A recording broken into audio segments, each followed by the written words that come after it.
The last box seemed heavier than the previous 7. I set it down on the creaky floor and straightened up, feeling my lower back ache. 76 wasn't the age to move from one place to another, lugging things around on your own. Though, hand on heart, I didn't have a lot of stuff left. I sold most of my furniture and housewares along with our old house on Crescent Avenue, the house where Faye and I had lived for almost 40 years. I looked around. A small living room with cracked plaster, a cramped kitchen with a prehistoric stove, one bedroom and a bathroom little bigger than a clothes closet. The rented house on the outskirts of Tupelo, in what the locals called behind the railroad, was exactly as I remembered it from my first inspection, unpretentious but clean. For a temporary shelter for 2 months, it was a good place. Why did I agree to this adventure? I muttered, opening the first box of dishes. The answer, of course, I knew. Because I needed time. Time between selling the old house and moving into the new one. Time to gather my thoughts and determine what I really wanted out of the rest of my life. I pulled out 2 framed photos and set them on the mantelpiece, the only decoration in this room. The first was of Faye, smiling, with her brown hair loose, wearing a summer dress, with Lake Chattanooga in the background. 1987, our 20th anniversary. The second is of the 3 of us, me, Faye, and little Helavisa, who was about 8 at the time. If only you could see what our daughter had become, Faye. I ran my finger along the glass of the photo. Maybe it's a good thing you can't. Faye died 6 years ago. Pancreatic cancer. Quickly and ruthlessly. She was the only person who really understood me. The only one who saw me not just as a convenient ATM machine or a talking piece of furniture, but as a living person with dreams, fears, and hopes. After her death, Helavisa rarely appeared, usually when she needed something. Money to renovate the kitchen, money for a summer vacation, money for a new car. She'd always say, "Daddy, you're not going to spend it on yourself anyway, and Quentin and I need it now." And I gave it to her. Not because I believed she was sincere, but because it was easier, and because Faye loved our daughter, no matter what.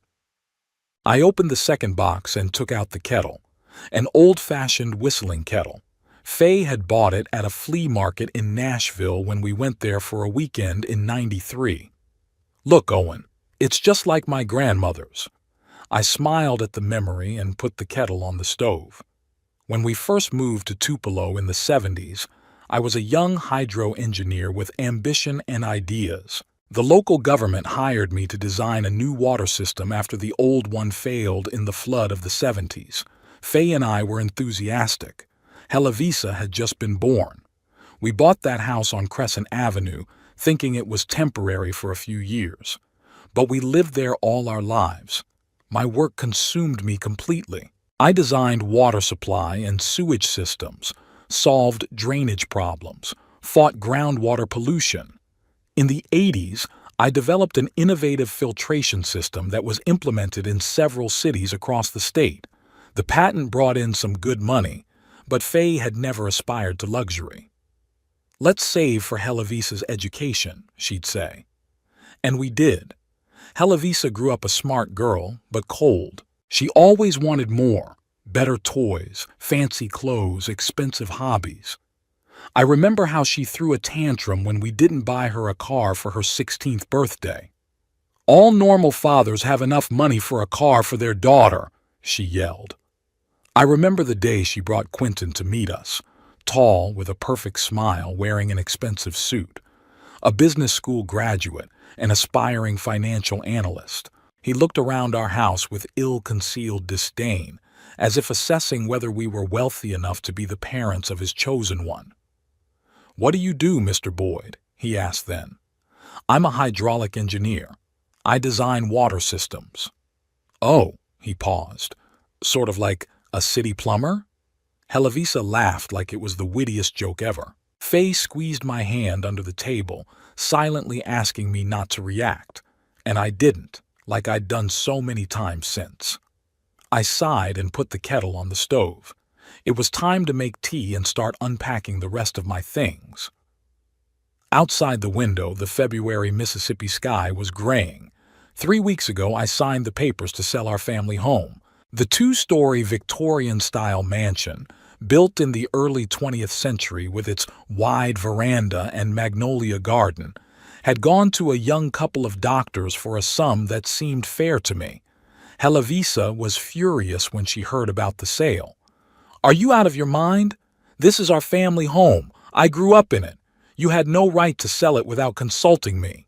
As I recall, you said it was old-fashioned and too big for a lonely old man," I remarked at the time. "But that didn't mean it had to be sold to some outsider. Quentin and I could have moved in there." I almost laughed in her face. Quentin, who had always been dismissive of my outdated dwelling, suddenly wanted to live there? Apparently they were just counting on inheritance and free real estate. "The house is sold, Helavisa. The papers are signed." "Where are you going to go now? Nursing home?" "I've rented a small house, temporarily." "Temporary," she chuckled. "You've come a long way, Dad, from a decent house to some hovel." I didn't bother explaining the patent to her. About the fact that 2 months ago, a large environmental corporation bought the rights to my industrial wastewater filtration system, which I had perfected after I retired. I didn't tell her the amount of the deal or that I'd already picked out a new house. Let her think what she wanted. The kettle whistled, snapping me out of my memories. I made tea and sat down in the only chair I'd brought with me from the old house. Old, shabby, with wooden armrests, it remembered both the best and worst moments of my life. Faye always said it was an extension of myself. Outside, I heard the sound of a car pulling up. I looked out the window and saw the mail van. A brand new smartphone, my only concession to modern technology, vibrated in my pocket. Helavisa. I sighed and answered it. "Hi, Daddy." Her voice sounded unnaturally chipper. "How was your move? Settled in?" "Yeah, I'm fine." "Listen, Quentin and I were thinking, maybe we should come by your place, see how you're settling in, give you a hand with anything." I almost smiled. Since when did Helavisa and Quentin want to help me? They hadn't offered to help once in the last 6 years, not even when I'd undergone heart surgery 2 years ago.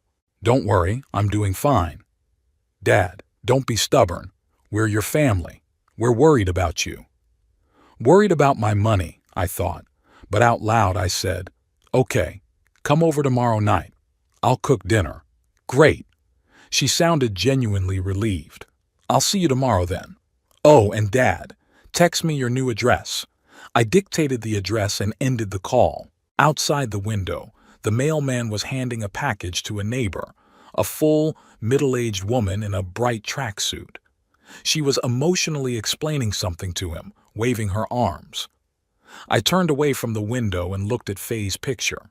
"You know, honey, sometimes I think we spoiled her too much as a child," I said out loud. "Maybe we should have been stricter."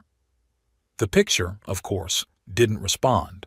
I finished my tea and went back to unpacking. In one of the boxes was a folder with the paperwork for the new house and the color photos the real estate agent had sent me. I pulled them out and spread them out on the table. A 2-story colonial-style mansion built 5 years ago in Tupelo's most upscale neighborhood.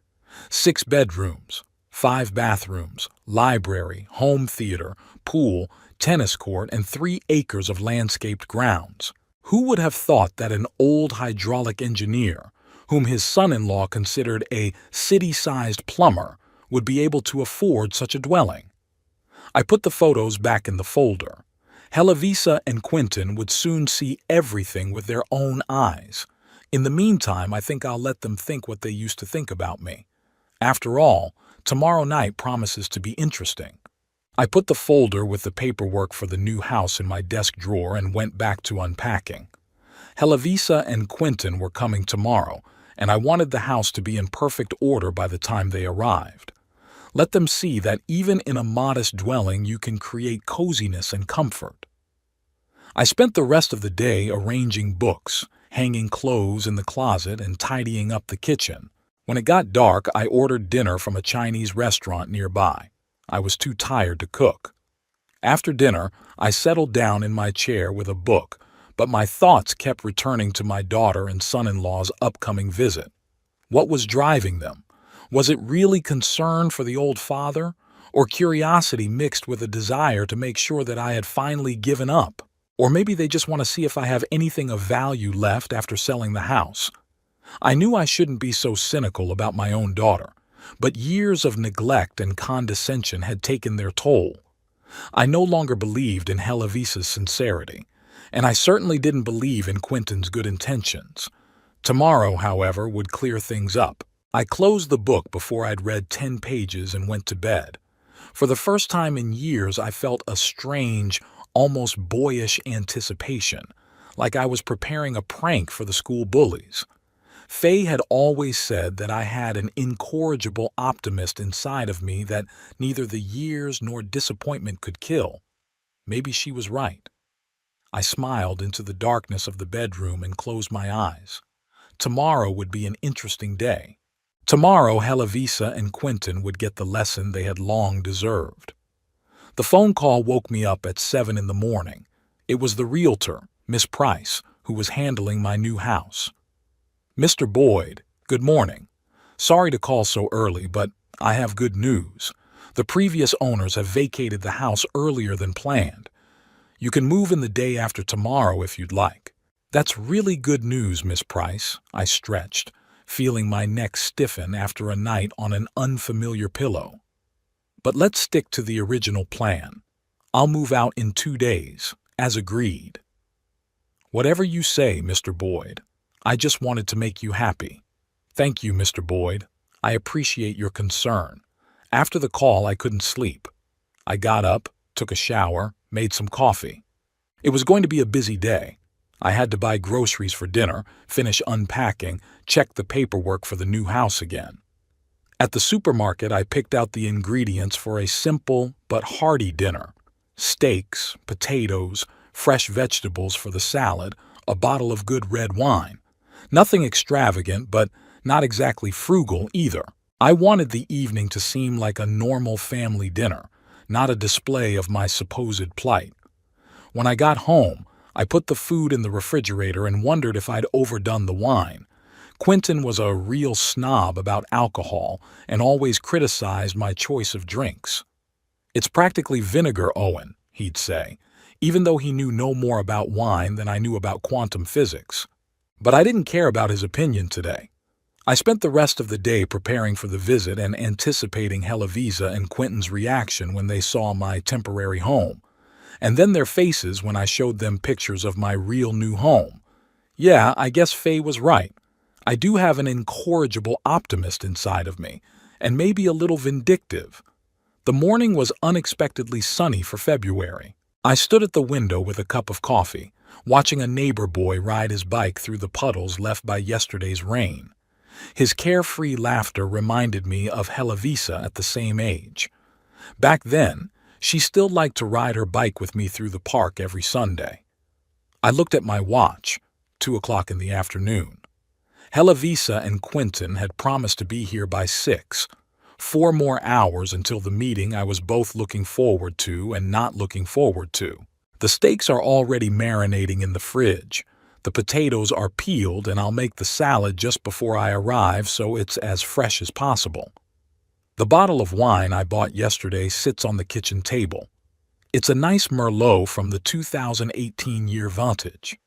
Not that I was much of a wine connoisseur, but the store clerk had assured me it was a decent choice for the money. My gaze fell on the folder of papers and photos of the new house I'd left on the coffee table. Should I show them to Helavisa and Quentin right away? Or was it better to wait, to see how the evening would unfold? I still wasn't sure why they were so insistent on this visit. Our meetings had become infrequent and strained over the past few years. They were usually limited to formal Thanksgiving or Christmas dinners, and even then, Helavisa and Quentin always found an excuse to leave early. "I'm sorry, Dad, but we have an important client meeting tomorrow," Helavisa said. "Yeah, Owen, we really have to go," Quentin said with the same fake smile he always gave me. Things had gotten worse since Faye had died. It was as if the last thread between me and my daughter had been severed with her passing. Helavisa called less and less, and her visits became even more formal. I remember how 3 months after the funeral she came with Quentin to discuss the future. "Daddy, Quentin and I think you should sell the house," she said then. "It's too big for one person and you can't manage to maintain it." "Yes, Owen," Quentin interjected. "Real estate is going up in value right now. You could make a good profit on the sale and then maybe consider moving to a comfortable retirement community." "I'm only 70 years old," I objected at the time. "And I'm perfectly capable of taking care of the house." "Don't be stubborn, Dad." Helavisa rolled her eyes the way she had when she was a teenager. "We care about you." I didn't argue then. I just said I'd think about it. They took that as a victory and left satisfied. And I stayed in my too-big house for another 6 years. I turned away from the window and walked to the tiny bathroom. The mirror reflected my face, the gray hair, the wrinkles around my eyes, the deep creases around my mouth. The face of a man who had lived a long life. I thought about what Faye would say about my current plan. "You've always been too soft on her, Owen," she'd probably shake her head.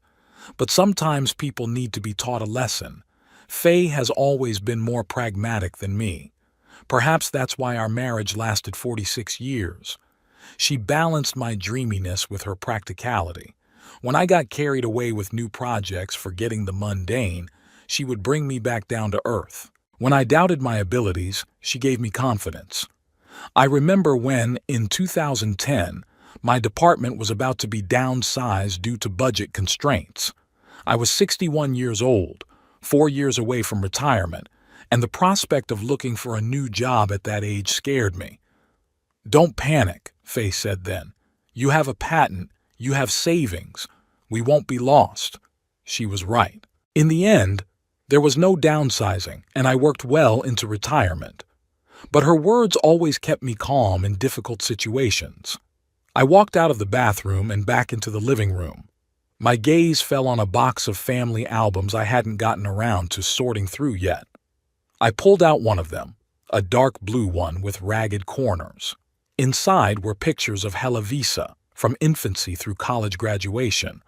Here she was, newborn, in the arms of a happy Faye. Here she is, taking her first steps, clutching at my fingers. Here she is, walking to first grade with a huge backpack on her back. And here is her 16th birthday. In this picture, she is no longer smiling so carefree. There's something calculating, evaluating in her gaze. I remember that day. Faye and I gave her a gold bracelet with a small sapphire, her birthstone. Helavisa looked disappointedly at the gift.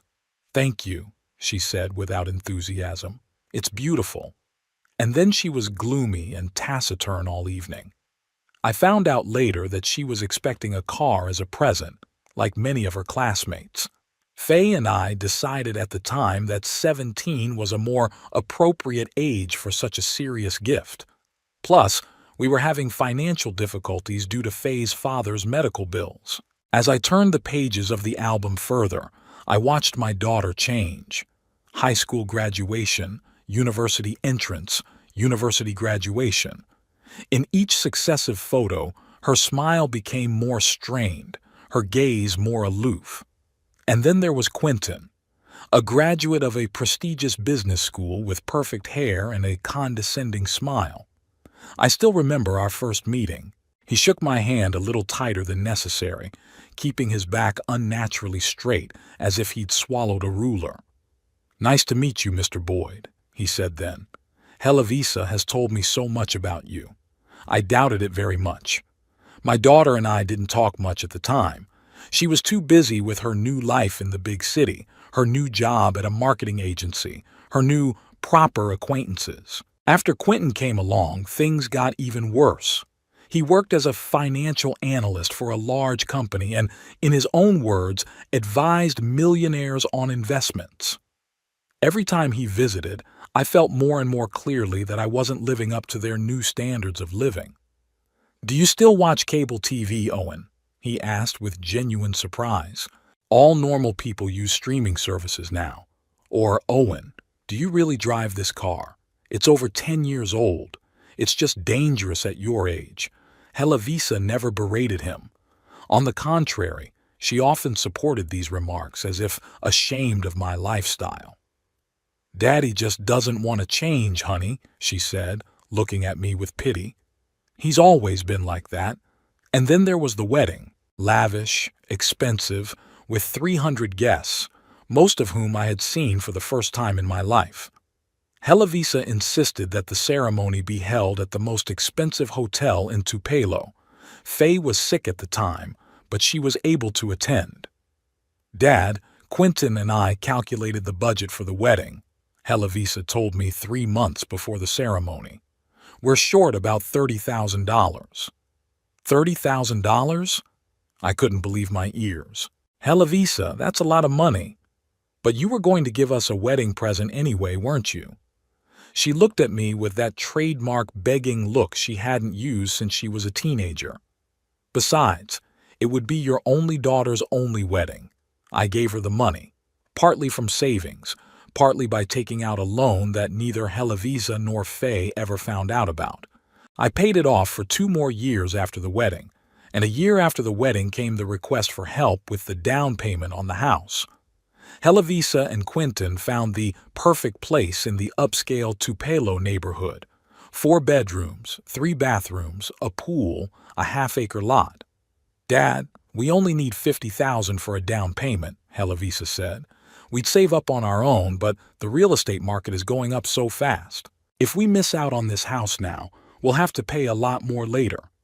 By then, Faye was already seriously ill, and all our savings were going toward her treatment. But I couldn't say no to my daughter. I sold my collection of rare coins, which I had collected all my life, and borrowed some more from my brother. Helavisa took the money for granted without even asking where I got it. "You're the best, Daddy," she said, kissing me carelessly on the cheek. "We'll invite you and Mom to the housewarming party as soon as we're settled in." We never got an invitation. Helavisa's explanation was that Faye was too sick to visit, and after her death, that I was too immersed in grief. I closed the album and returned it to the box. The clock showed 3 o'clock in the afternoon. 3 more hours until they arrived. I decided to take a walk to clear my head and get rid of the bitterness that these memories always evoked. The neighborhood in which I was temporarily settled was a typical working-class suburb. Unpretentious 1-story houses, shabby cars in the driveways, children playing in the street without supervision. But there was an authenticity to the place that was missing in the sterile, rich neighborhoods where Helavisa and Quentin lived. I walked to a small park 2 blocks from my temporary home, sat down on a bench and watched the ducks in the pond.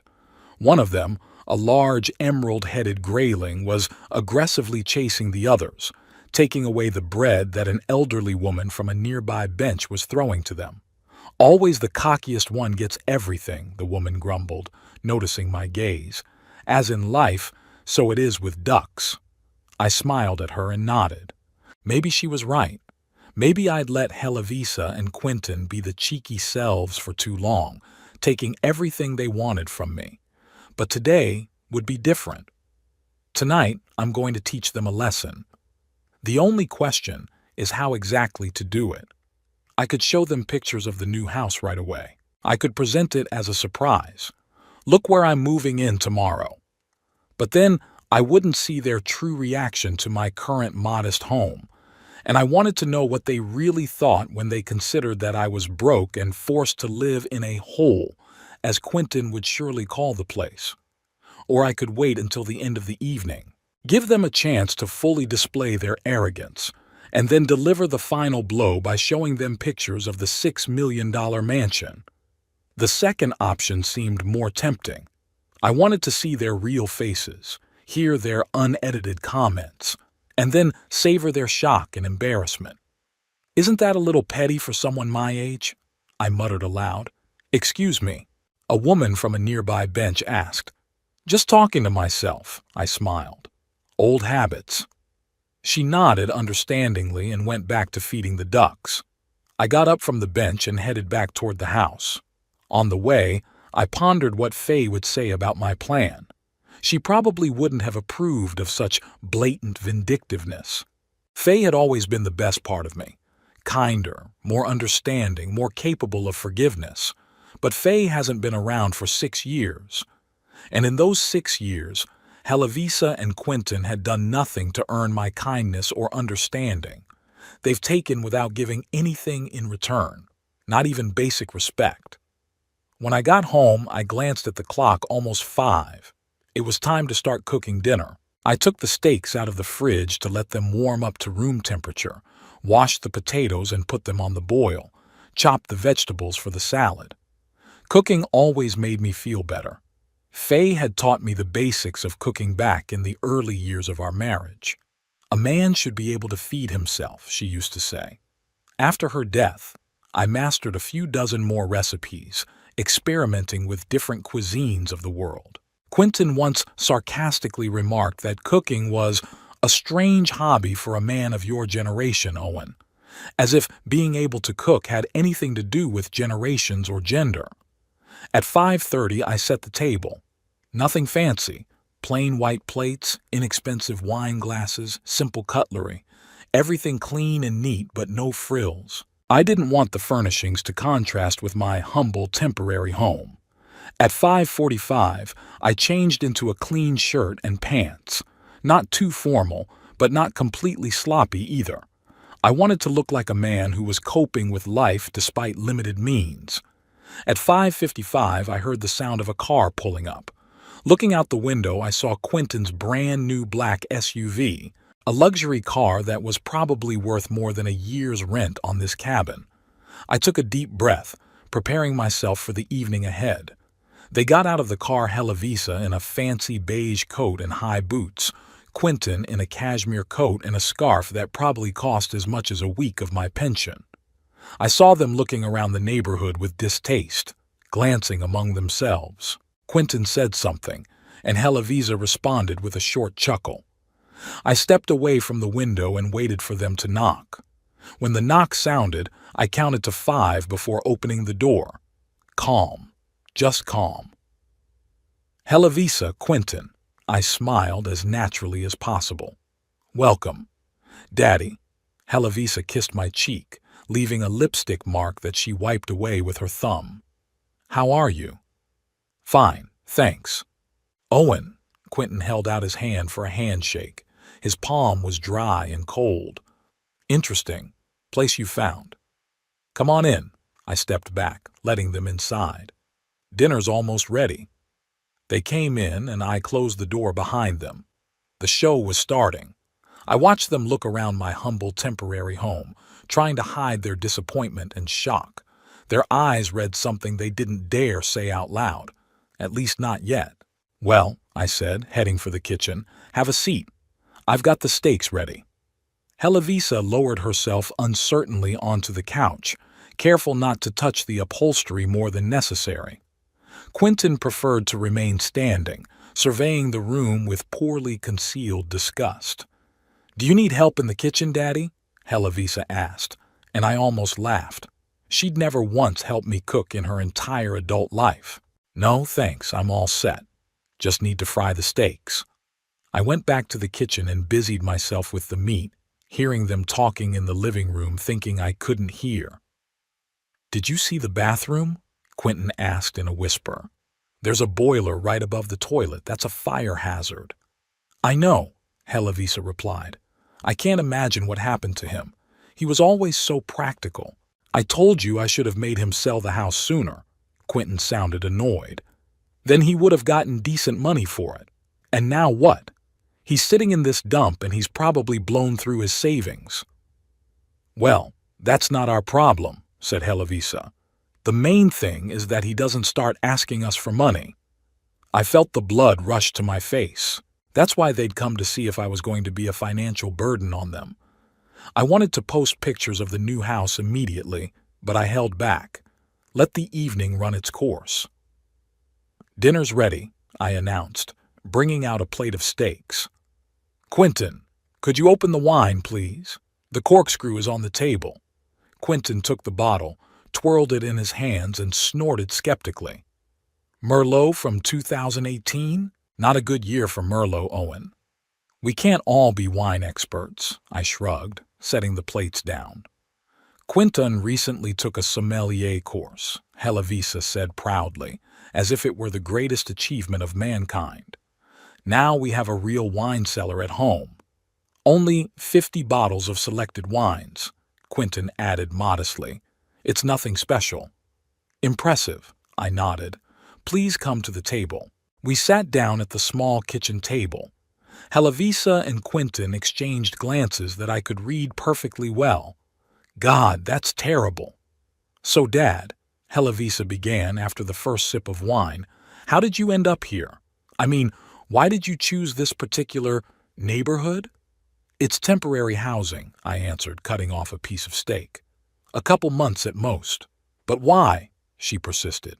You could stay with us. We have a whole guest room that's empty. I could hardly contain a smile. In the 6 years since Faye's death, they'd never once asked me to stay with them, not even when I'd had heart surgery and needed help for a while. I didn't want to embarrass you, I said. Besides, I like having my own space. And then what? Quentin asked, picking carelessly at his plate with his fork. Have you found a permanent place to live yet? Yes, I have, I nodded, not going into details. Something in the same style? Helavisa circled the room with her hand. You'll see, I smiled. They looked at each other again. Quentin shook his head slightly as if to say, he's useless to talk to. Dad, Helavisa placed her hand on top of mine in a supposedly caring gesture. Quentin and I are worried about you. After selling the house, well, we're not sure you're making the right decisions. The right decisions? I raised an eyebrow. Financial decisions, Quentin clarified. You got good money for the house, but where is it? You're renting this place instead of buying something suitable for your age and status. My status? I couldn't hide my smile. And what is my status, Quentin? He hesitated, clearly not expecting a direct question. Well, you are, after all, a former hydrological engineer for the city, a respected man, not exactly wealthy, of course, but not someone who should live in such a dump, Helavisa finished for him. Seriously, Dad, what happened to the money from the sale of the house? Nothing happened to them, I answered calmly, continuing to eat. They're in my account. Then why are you here? She didn't hide her irritation. Is this some kind of midlife crisis in reverse? Old people usually buy sports cars, not move to the slums. Helavisa! Quentin shushed her, pretending to be shocked by her rudeness. No, really, she raised her voice. I don't understand what's going on. First he sells the family home to some strangers, then he moves into this temporary housing, I reminded her. Dad? She took a deep breath, clearly trying to calm down. I think you need help. Professional help. You mean a psychiatrist? I set aside my fork and knife. Maybe, she nodded. Or at least a financial counselor. I could look at your accounts, Owen. Quentin interjected with that smug smile I hated so much. Help structure the assets. Invest what's left. What's left? I looked at him. You think I squandered the money from the sale of the house? Well, looking at this place, he spread his hands. I felt anger building up inside, but I tried to stay calm. It's not time yet. Let them show their true colors. And what would you advise me, Quentin, being a financial advisor? First of all, stop renting this space. He chose his words carefully. Second, buy a small apartment in a decent neighborhood. Maybe one of those assisted living retirement complexes. They're pretty affordable. Affordable, I repeated. So, you think that's all I can afford? Well, with your pension as a municipal employee and the money from the sale of your house. He paused. Yes, it would be a reasonable option. What about my patent? I asked, looking him straight in the eye. Your patent? Quentin frowned. What patent? For an industrial effluent filtration system. I took a sip of wine. The one I've told you about several times over the last 20 years. Oh, that. He waved his hand dismissively. Owen, with respect for your professional accomplishments, but these municipal patents are worth next to nothing. They're not technology for Apple or Tesla. For water treatment? Helavisa rolled her eyes. Dad, seriously, who needs that? Global Echo, for example, I replied calmly. Quentin choked on his wine. Global Eco? An environmental corporation with a capitalization of $40 billion? That's right, I nodded. They bought my patent 2 months ago. There was silence. Helavisa and Quentin looked at me in disbelief. How much did they pay? Quentin finally asked, trying to speak casually. 50,000? 100? I pushed my plate away and stood up from the table. Let's go into the living room, I suggested. I want to show you something. They followed me, exchanging puzzled glances. I walked over to the coffee table and picked up a file folder. Sit down, please, I pointed to the couch. They sat down next to me, tense as strings. I opened the folder and pulled out the contract with Global Eco. Here, I handed the document to Quentin. You can take a look at it. You're the financial expert. Quentin took the contract with obvious skepticism, but as he read it, his face began to change. His eyes widened, his mouth dropped open. Is this a joke? He raised a stunned look at me. What is it? Helavisa leaned over, trying to make out the numbers. $8 million, Quentin said in a near whisper. They paid him $8 million for the patent. What? Helavisa snatched the document out of his hands. No way. It can. I nodded calmly. Plus royalties from commercial use of the technology for the next 15 years. But why didn't you tell us? Helavisa looked at me with an expression like she was seeing me for the first time in her life. Why should I have told you? I shrugged. You've never taken an interest in my work. Even when I try to talk about my projects, you always change the subject. But $8 million, Quentin exclaimed. That's a total game changer. Changes what exactly, Quentin? I looked him straight in the eye. Your attitude toward me? He hesitated, not knowing what to say. Dad, Helavisa intervened. We've always been proud of you and your accomplishments. We just didn't realize that your work could be so valuable. Valuable, I repeated. Interesting choice of word. I took the pictures of the new house out of the folder and put them on the table in front of them. And this, I said, is the permanent home I was talking about. They stared at the pictures. The glossy pictures showed a luxurious colonial-style mansion, a grand facade with columns, a manicured garden, a swimming pool, a tennis court. You bought it? Helavisa couldn't take her eyes off the pictures. Yes, I nodded, for $6 million. I'm moving in tomorrow. $6 million? Quentin seemed stunned.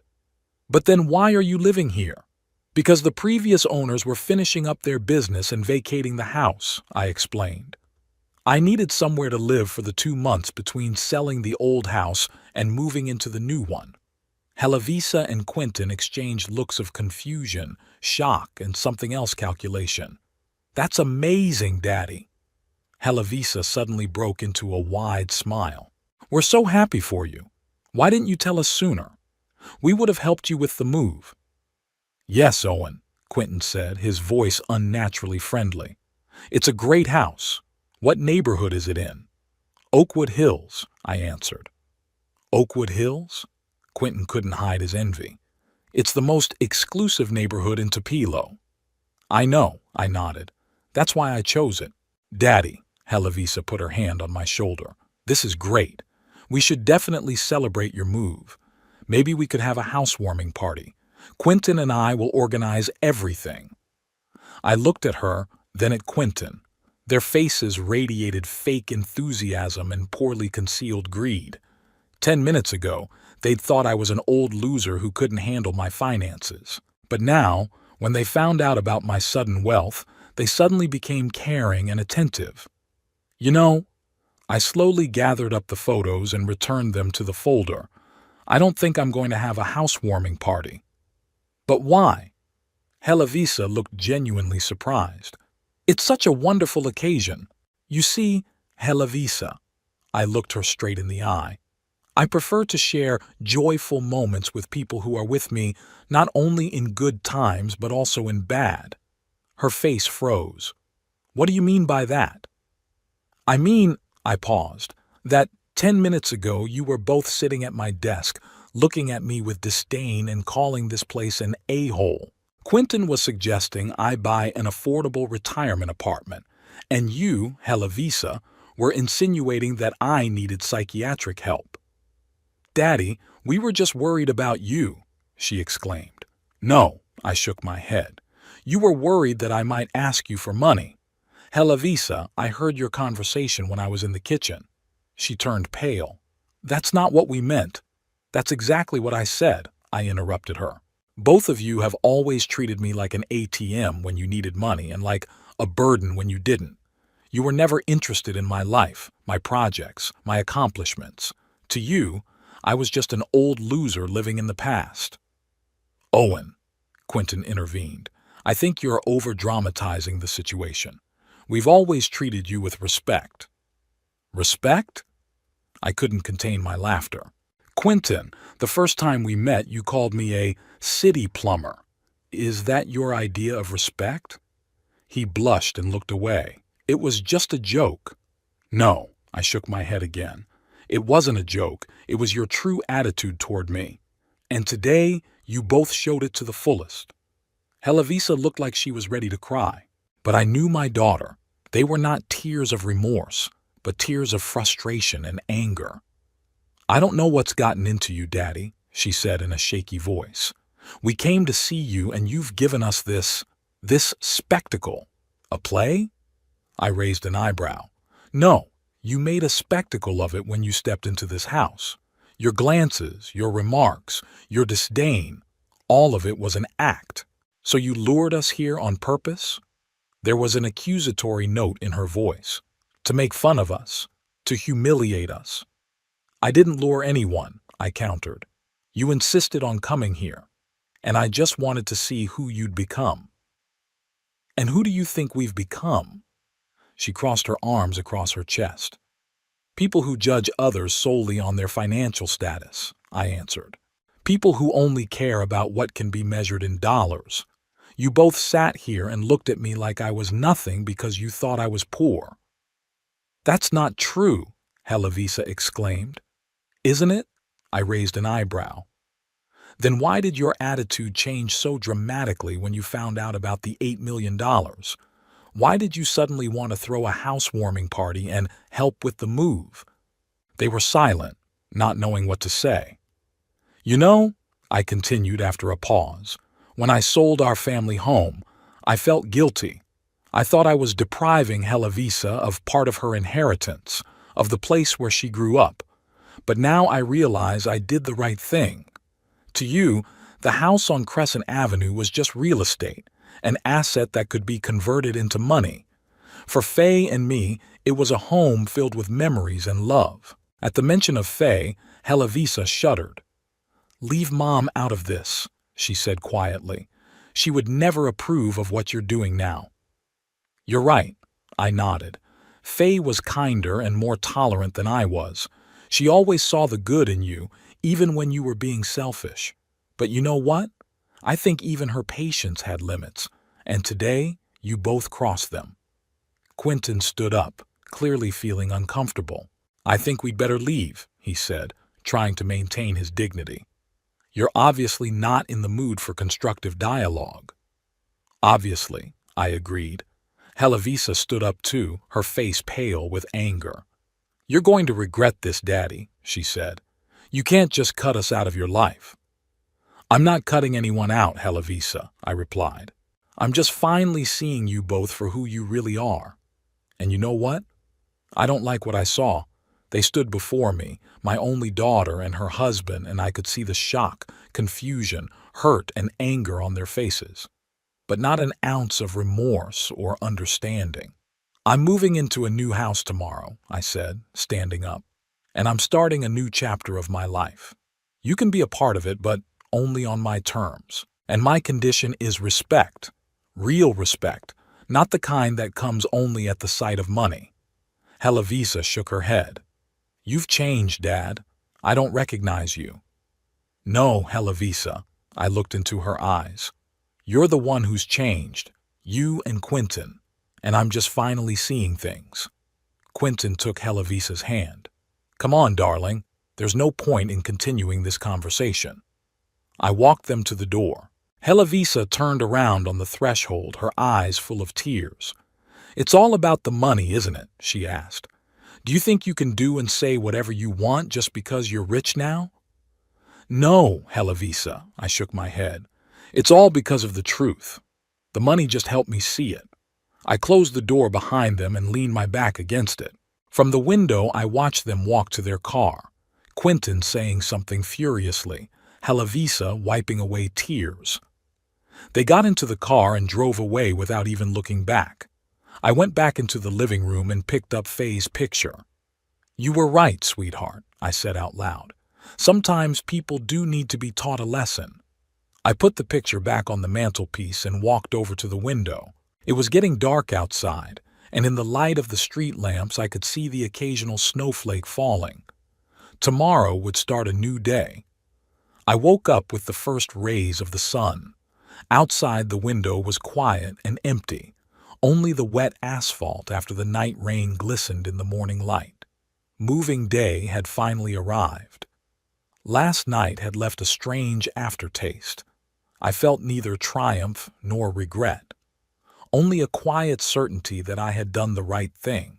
Perhaps I should have done it much sooner, shown Helovisa and Quentin the mirror that reflected their true faces.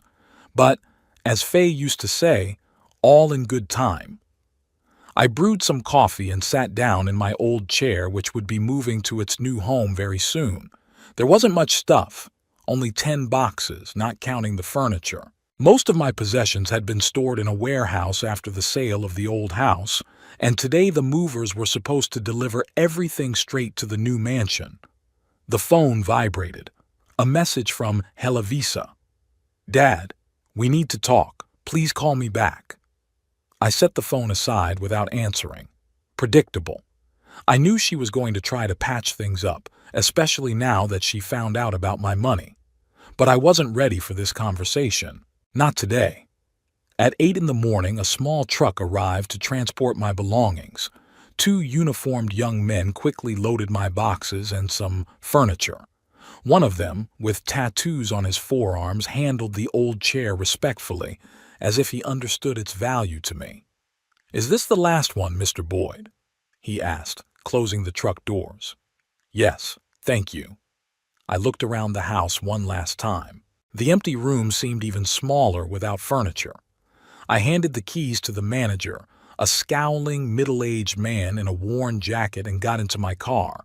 A truckload of stuff was supposed to meet me at the new house. The phone vibrated again. This time it rang. Helovisa. I pressed reject and pulled into the driveway. The drive to Oakwood Hills took about 40 minutes. I drove through downtown Tupelo, past the park where Faye and I often walked on Sundays, past the elementary school where Helovisa went, past the city hall where I'd worked most of my life. The city that had become my home half a century ago now looked both familiar and foreign at the same time. My old car, a 12-year-old Ford, looked out of place on the wide streets of Oakwood Hills, with its immaculately mowed lawns and stately mansions. But that would soon change. The new car was waiting for me at the dealership, and I planned to pick it up next week. The navigator led me to the gate that opened the driveway to my new home. I entered a code into the control panel, and the gate slowly opened. The driveway, lined with young oaks, led to a 2-story colonial-style mansion. The white columns, the wide porch, the impeccable facade, it looked exactly as it had in the photographs, But in reality, it was even more impressive. The phone rang again. I sighed and decided to answer it. It was better to end it now. "Daddy!" Helevisa's voice sounded unusually soft. "Finally! I've been trying to reach you all day." "I've been busy moving," I answered, parking in front of the house. "I understand." Her voice sounded carefree. "How's it going? Do you need any help?" "No, thanks. I have movers." "Dad," she paused. "I wanted to apologize for yesterday. Quentin and I talked it over and we realized we were wrong." "You did?" I got out of the car, phone clutched between my ear and shoulder as I retrieved my briefcase from the back seat. "Yes," she sounded almost sincere. "We shouldn't have judged your choices. It's your life and you have the right to use it however you want." "Thank you for understanding." I walked up the steps to the front door where Miss Price, the realtor, was waiting for me. "Daddy, Quentin and I would like to come over tonight," Helovisa continued, "to help you get settled in, get acquainted with your new home." That was it.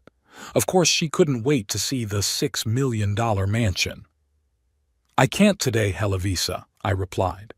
"I'll be busy unpacking and meeting the neighbors. Maybe some other time." "But, Dad—" "Sorry, I have to go." I ended the call and tucked my phone into my pocket. Miss Price, a slender woman in her 40s in an impeccable business suit, smiled and handed me the keys. "Welcome to your new home, Mr. Boyd." I took the keys and felt their weight in my hand. A symbolic moment, the beginning of a new life. "Thank you, Miss Price. Is everything ready for me to move in?" "Absolutely," she nodded. "All the paperwork's done. The house is all cleaned and ready. Would you like me to take you inside?" We entered a spacious hall with a marble floor and a spiral staircase leading to the second floor. High ceilings, large windows that filled the space with light. Everything looked grand and cozy at the same time. "This is the living room." Miss Price pointed to a large room on the right. "The fireplace is working, so you can use it on cold evenings." We walked around the first floor. The dining room with a long mahogany table, the kitchen with modern appliances, the library with built-in bookcases, the study overlooking the backyard where the pool and tennis court were located. "Here come the movers," Miss Price remarked as she looked out the window at the truck pulling up with my belongings. I watched as the young men began to unload my humble belongings, and I couldn't help noticing the contrast between them and the luxury of the new house. My old armchair, the shabby boxes of books, the simple dishes, all seemed out of place within these walls. But at the same time, these were the things that made the house mine. They carried history, memories, a part of myself. "There are 6 bedrooms and 5 bathrooms on the second floor," Miss Price continued as we climbed the stairs. "The master bedroom with a walk-in closet and private bath is in the east wing." The phone vibrated again. A message from Helovisa. "Daddy, please don't be so stubborn. We really want to make up. Quentin feels terrible about yesterday."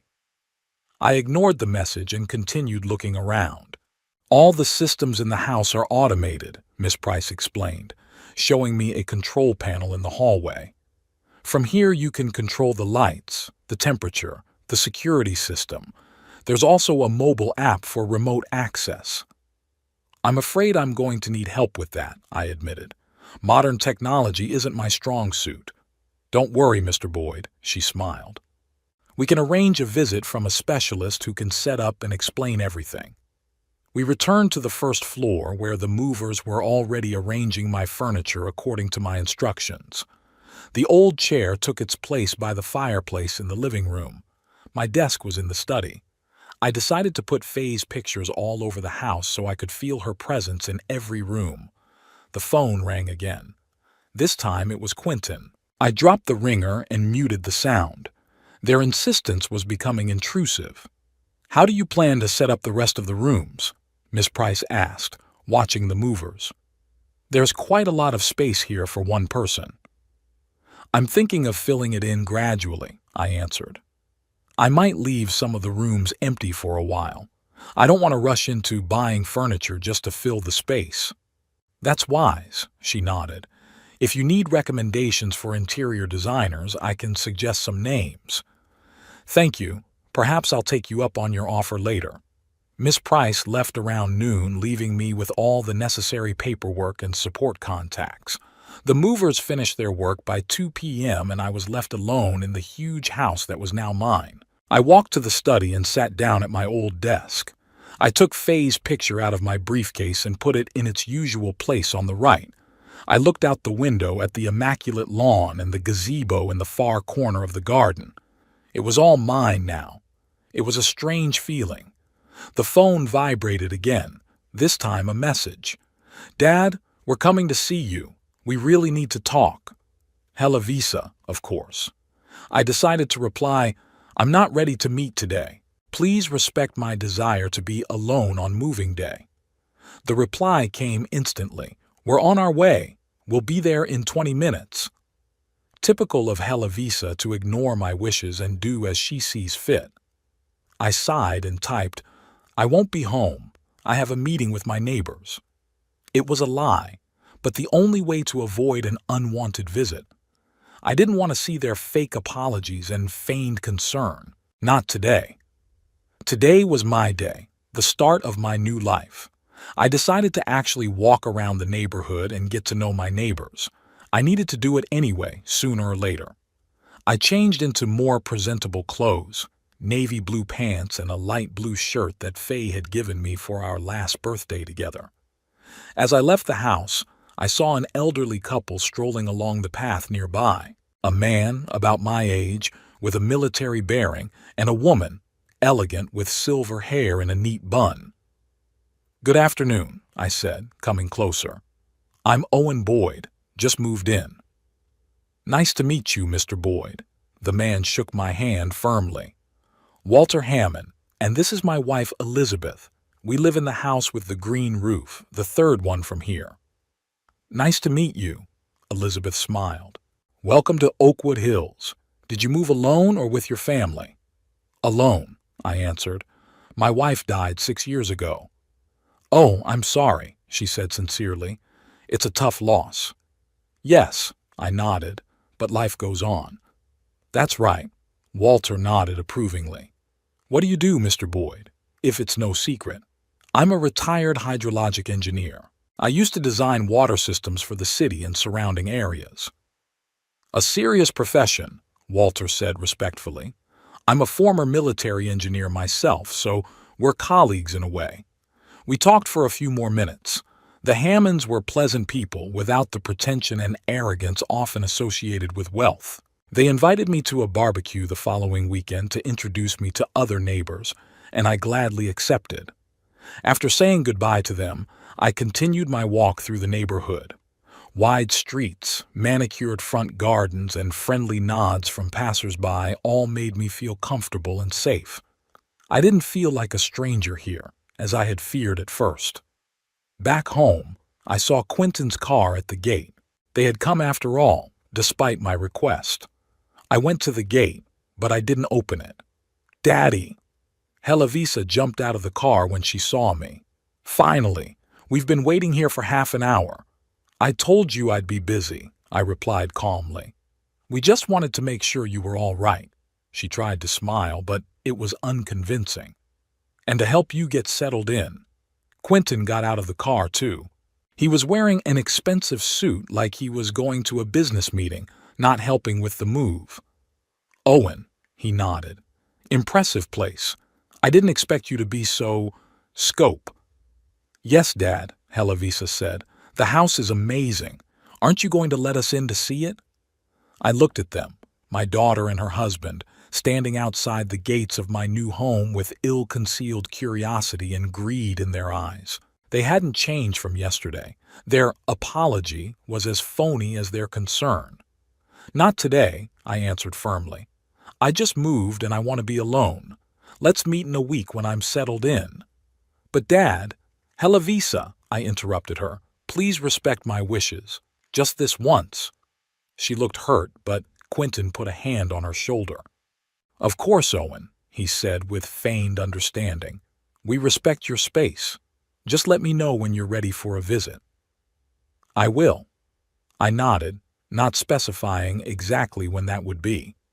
They reluctantly got into the car and drove away. I watched them go, feeling strangely relieved. For the first time in a long time, I was doing what I thought was right, without guilt or obligation. Back at the house, I spent the rest of the day unpacking boxes and arranging things. By late afternoon, most of the rooms were still empty, but the study, living room, and master bedroom looked settled. My books took up shelves in the library. My photographs took up space on the mantelpiece and walls. I ordered dinner from an Italian restaurant, a luxury I'd rarely allowed myself before, and sat in my old chair by the fireplace with a glass of good whiskey. The fire crackled, casting warm reflections on the walls and furniture. It was dark outside the window, and I could see the lights of the neighboring houses flickering in the darkness like beacons. The phone vibrated again. A message from Helavisa.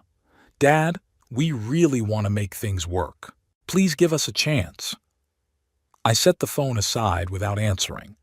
Perhaps in the future we will indeed have a relationship, but it will be a new relationship based on mutual respect, not self-interest and condescension. And it will be my decision, not theirs.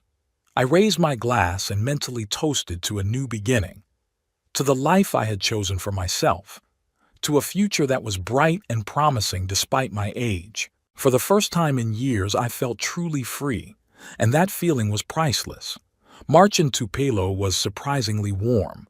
The apple trees in my orchard were soft pink, and the lawn, which a month ago had looked faded, was now a lush green. I sat on the veranda of my new house, enjoying my morning coffee and the silence. It had been exactly a month since I'd moved to Oakwood Hills, and in that time my mansion had gone from being just an expensive piece of real estate to a real home. I was pulling family heirlooms out of boxes, hanging paintings that Faye and I had collected over the years, organizing books on the library shelves. The new furniture, ordered from a local cabinet maker, fit perfectly. But most importantly, I brought the cozy atmosphere that Faye had created in our old home. "Good morning, Owen." Elizabeth Hammond's voice snapped me out of my musings. She was walking down the path to my house, carrying a basket covered with a plaid napkin. "I brought fresh baked goods. Yesterday I experimented with a recipe for blueberry muffins." "Elizabeth, you spoil me," I smiled, walking up to her. "Come on in. The coffee's just ready." Over the course of that month, the Hammonds had become my true friends. Walter, a former military engineer, shared my interest in technical innovation, and Elizabeth, a retired literature teacher, was a great conversationalist on everything from classical poetry to contemporary politics. We settled into the living room, where the sunlight streaming in through the tall windows created a cozy atmosphere. "How is your project with the Clean Water Fund going?" Elizabeth asked, pouring coffee into cups. "Quite successfully," I answered. "Yesterday I met with representatives of ecosystems. They were interested in my idea to invest in developing affordable filters for developing countries. After moving, I decided it was time to use my knowledge and financial resources for something more than just a comfortable old age. A patent on an industrial effluent filtration system brought me not only money, but also connections in the environmental field.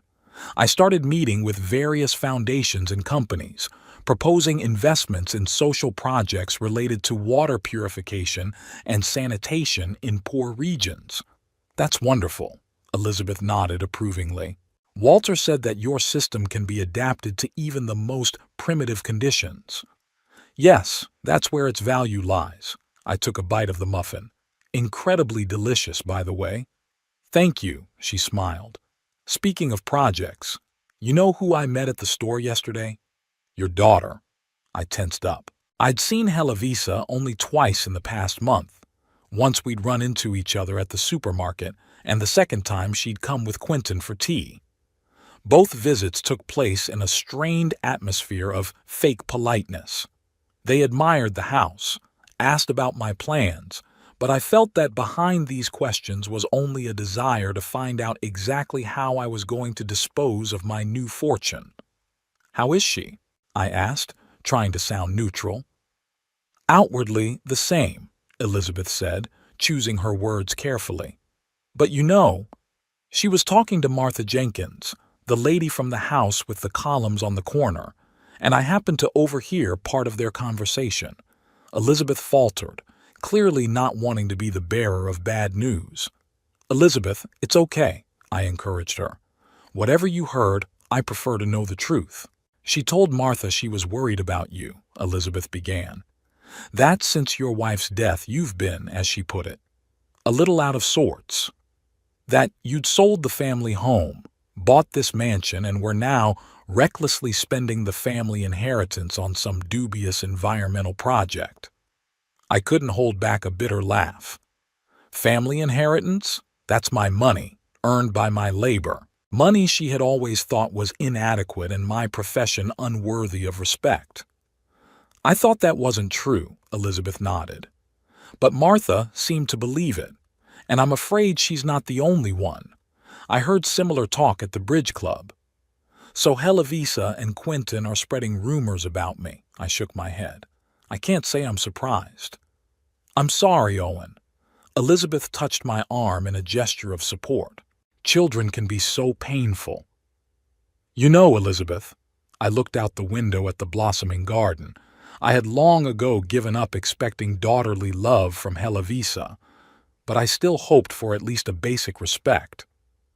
"Maybe in time," she began. "Maybe," I interrupted her, not wanting to discuss the subject further. "Tell me, how is the organization of the charity concert going? You're on the committee, aren't you?"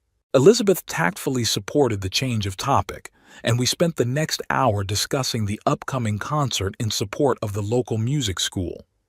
I offered to co-sponsor the event, which clearly pleased Elizabeth. After she left, I decided to take a walk around the garden. The gardener I had hired shortly after I moved in had transformed the neglected plot into a real park with a rose garden, a Japanese corner with a pond, and a gazebo surrounded by climbing plants. Here, I spent many hours reading or just watching the birds and squirrels.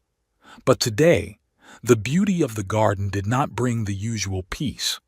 Elizabeth's words about the rumors spread by Heloisa kept me uneasy. Not that I was surprised. I knew my daughter well enough to anticipate such a reaction, but it still hurt. I went back into the house and sat down at the desk in the study, pulled out the picture of Faye that always stood to the right of my day planner. "What would you say now, sweetheart?" I asked aloud. "You always believed that there was a good heart in Heloisa, that she was just lost under the influence of Quentin and his values. But it's been so many years." Faye, of course, didn't respond. But I knew Faye so well that I could imagine her reaction. She had always been an optimist, always believed in the best in people, but even she had her own concept of justice. I pulled from my desk drawer a folder of documents I'd been meaning to study for a long time. My will, made while Faye was still alive, when Heloisa had been our only child and natural heir. Now, in light of everything that had happened, I realized it needed to be changed. The phone rang, interrupting my thoughts. The number for Brooks and Associates, the law firm I'd recently started working with. "Mr. Boyd?" "James Brooks. I wanted to let you know that the documents for the foundation are almost ready. We need to finalize a few details if you have time today." "Yes, of course," I replied. "I can come by your office this afternoon." "Great. One more thing. You mentioned a possible change in the will. Would you like to discuss that today?" I looked at the file in front of me. "Yes, I think it would be a good time." We made an appointment for 2 o'clock in the afternoon, and I hung up the phone. A decision that had recently seemed difficult now seemed the only right one. I was setting up a charitable foundation to support young engineers specializing in environmental projects, and it was this foundation, not Heloisa, that was to be my main heir.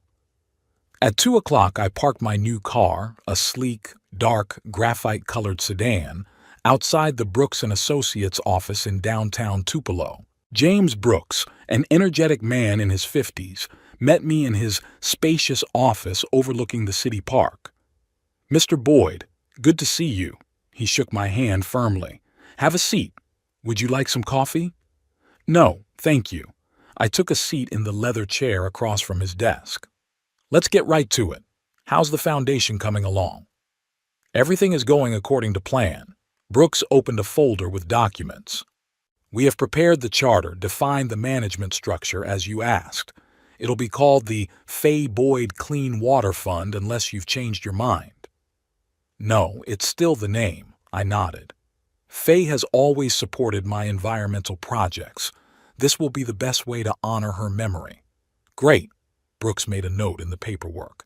"Now for the financing. You were talking about a down payment of $2 million. "Yes, but now I want to raise it to $3 million, I interrupted him. "And I also plan to amend my will so that when I die, the bulk of my estate will also go to the foundation." Brooks raised his eyebrows but quickly returned to a professional expression. "Of course, that's your right. But let me be clear. You have a daughter, right? You don't plan to leave her an inheritance?" "I do, but in a limited amount," I answered. "Helavisa will receive a sum of money and the house on Crescent Avenue, which is now rented out. It would provide her with a comfortable life, but the bulk of the money would go to charity." Brooks nodded, making notes.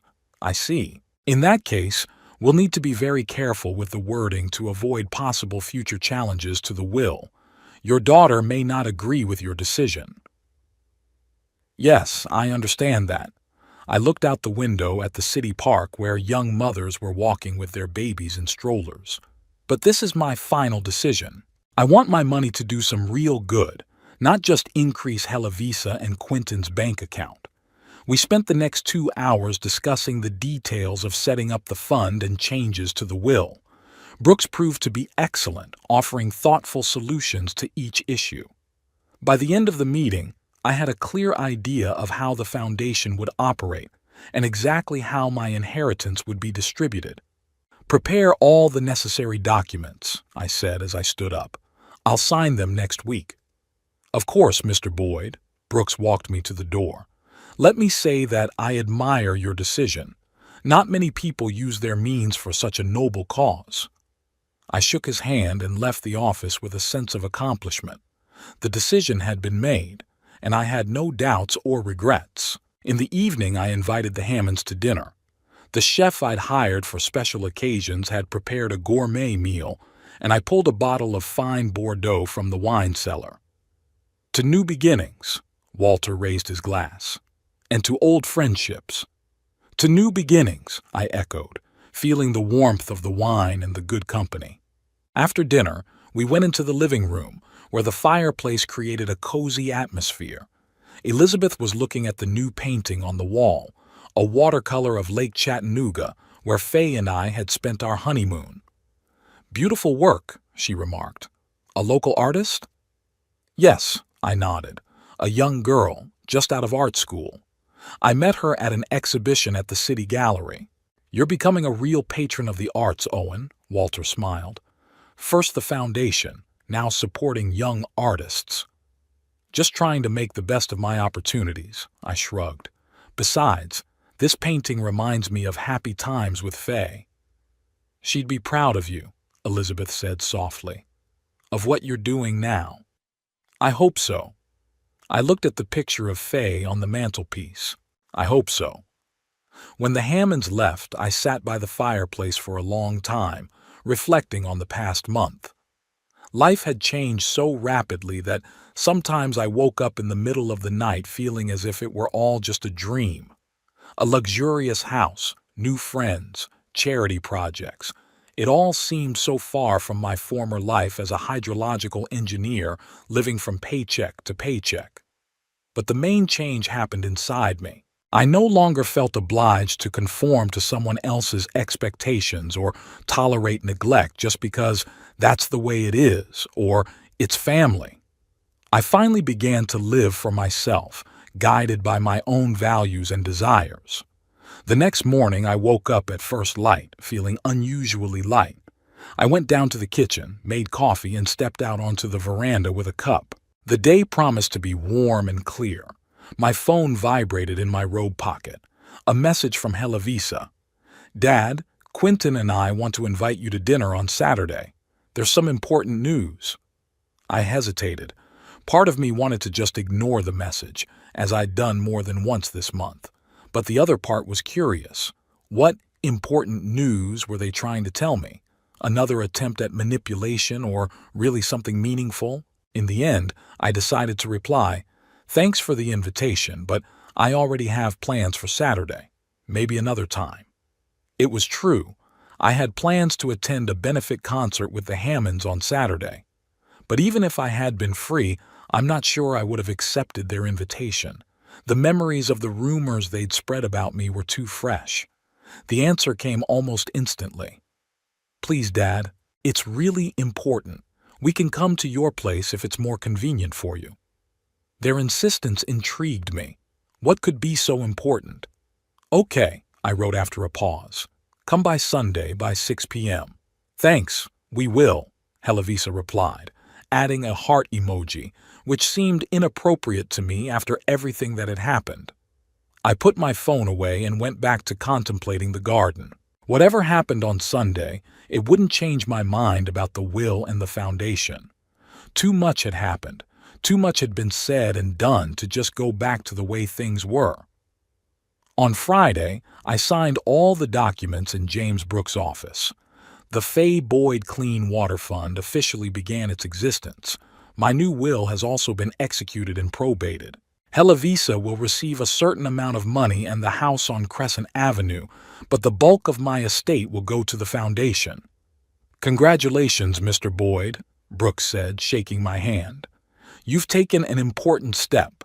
This foundation could make a real difference in a lot of people's lives." "I hope so," I nodded, "and thank you for your help." As I left the office, I felt a strange sense of relief, as if a heavy weight that I had been carrying for many years had been lifted off my shoulders. The decision had been made, the paperwork signed. Now I could move forward without looking back. When I got home, I sat down at the study table and pulled out Faye's picture. "That's it, sweetheart," I said, looking at her smiling face. "The foundation is in place. Your name will be associated with projects that will help thousands of people get access to clean water. I think you'd like that." For a moment, I thought her smile had gotten a little wider. But of course, that was just a play of light. I remembered how Faye and I used to daydream about what we'd do when we retired. The trips we always talked about but never realized because of her illness. The lake house we wanted to buy but kept putting off. Grandchildren that we hoped to babysit. But Helavisa always said that career is more important than children. Life didn't go the way we planned. But maybe that's the wisdom of life. Its unpredictability, the twists and turns that we can't foresee. Who would have thought that a humble hydro engineer at 76 would start a new life, establish a charitable foundation, and make new friends among the Oakwood Hills elite? I smiled at my thoughts and closed the file folder. Whatever happened on Sunday, whatever Helavisa and Quentin wanted to tell me, I was ready. Ready to hear them out, but not ready to let them manipulate me again or make me feel guilty. I made my decision to end the toxic relationship and start my life over. And for the first time in a long time, that decision didn't make me regret it one bit.